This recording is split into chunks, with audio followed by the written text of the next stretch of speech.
اکبر بادشاہ کون تھے اور اس کی پیدائش کہاں ہوئی؟ بسم اللہ الرحمن الرحیم۔ السلام علیکم۔ آج ہم شروع کرنے جا رہے ہیں اکبر بادشاہ کی مکمل تاریخ۔ اکبر بادشاہ کا پورا نام جلال الدین محمد اکبر تھا۔ تاریخ کے اوراق میں مغل اعظم اور اکبر اعظم کے ناموں سے بھی مشہور ہوا۔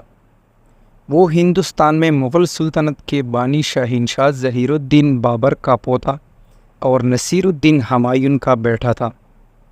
اکبر 23 نومبر 1542 کو اس وقت پیدا ہوا جبکہ اس کا باپ شیر شاہ سوری کے ہاتھوں شکست اٹھانے کے بعد ہندوستان کے تاج و تخت سے محروم ہو چکا تھا اور اپنے مختصر سے لشکر اور اپنی بیوی بچوں کے ساتھ ادھر ادھر سرگردہ ہونے پر مجبور ہوا تھا۔ اکبر کی پیدائش صوبہ سندھ کے مشہور قصبے عمر کوٹ میں ہوئی، جو کہ آج بھی وہ قلعہ عمر کوٹ میں موجود ہے۔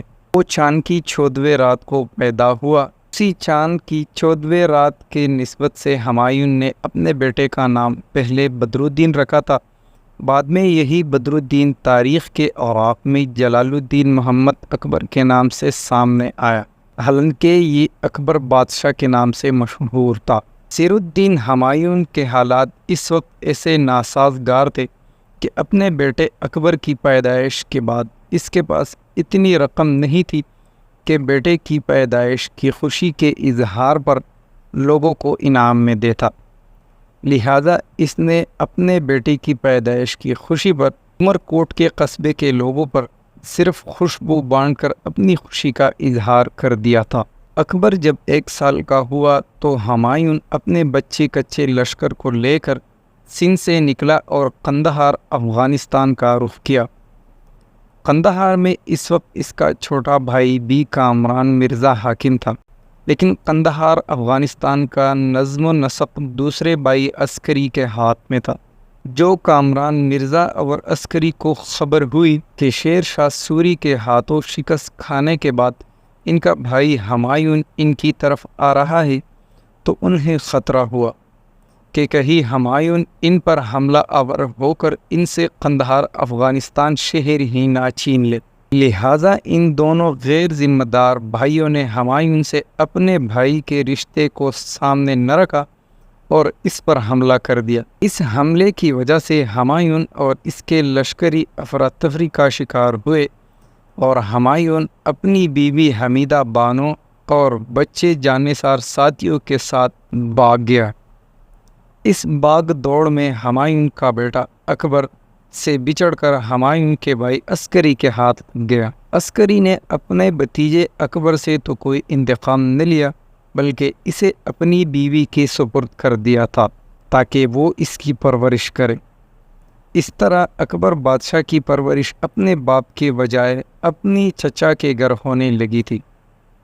ہندوستان سے نکلنے اور اپنے بھائیوں کے ناروا سلوک سے تنگ آ کر نصیر الدین ہمایوں نے ایران کا رخ کیا۔ 2 سال تک وہ ایران میں رہا، یہاں تک کہ ایران کا بادشاہ اس کی مدد کرنے کے لیے تیار ہوا۔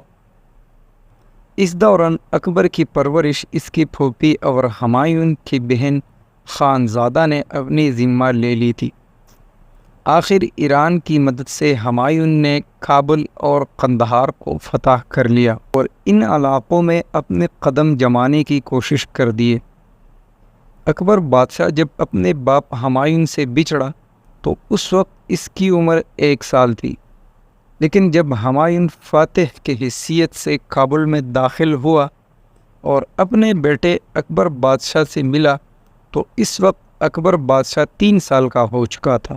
افغان شیر شاہ سوری کے ہاتھوں شکست اٹھانے کے بعد ہمایوں تو ایران چلا گیا۔ اس کی غیر موجودگی میں ہندوستان پر افغان شیر شاہ سوری حکومت کرتا رہا، لیکن جب ہمایوں نے ایران سے نکل کر کابل پر قبضہ کر لیا، اس وقت تک افغانی سپہ سالار شیر شاہ سوری فوت ہو چکا تھا۔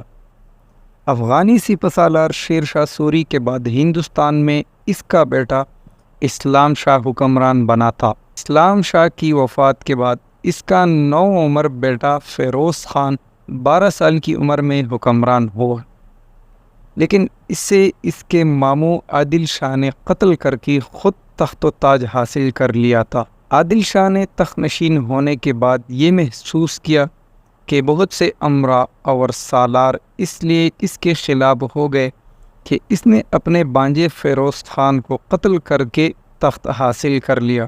لہٰذا عادل شاہ نے ان سالاروں کو اپنی مٹھی میں لینے کی غرض سے ان میں بھاری سونا تقسیم کرنا شروع کر دی اور انہیں مختلف خطابات سے نوازا تاکہ بغاوت کے آثار پیدا نہ ہوں۔ یہ تاریخ یہاں پہ ختم نہیں ہوتی، برائے کرم آپ اگلے حصے کا انتظار کریں۔ شکریہ۔